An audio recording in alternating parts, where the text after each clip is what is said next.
Master the art of identifying passive voice in simple sentences. Hello everyone, welcome to our lesson today. We're going to delve into a fascinating aspect of the English language, distinguishing between active voice and passive voice in simple sentences. This is an important skill for mastering English grammar and improving your language use. So, let's get started. In the active voice, the subject of the sentence performs the action. It's direct, clear, and to the point. An example is, Tom reads a book.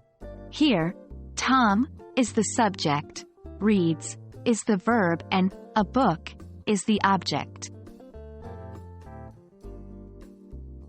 In contrast, in the passive voice, the subject of the sentence is acted upon by the action. It often introduces the phrase, by, to indicate the doer of the action.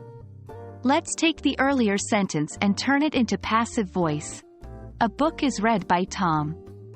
Here, a book becomes the subject, is read is the verb phrase, and Tom is introduced by the preposition by.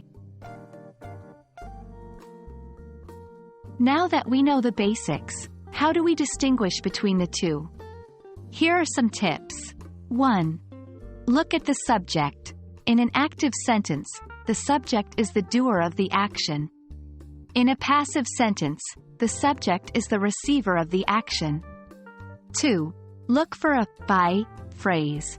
Passive sentences often include a by phrase after the verb to indicate who or what is performing the action.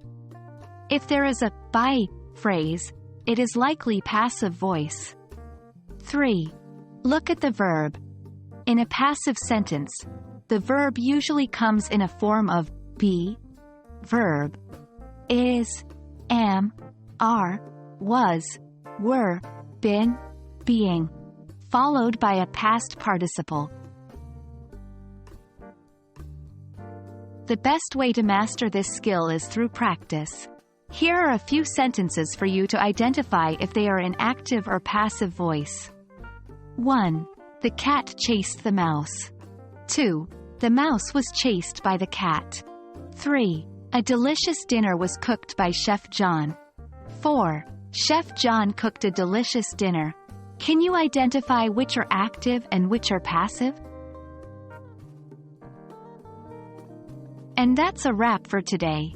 Understanding the difference between active and passive voice is a crucial step towards becoming an efficient English speaker and writer. We hope that this lesson has been useful for you.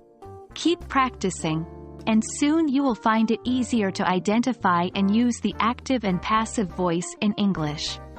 Happy learning, and see you in the next lesson.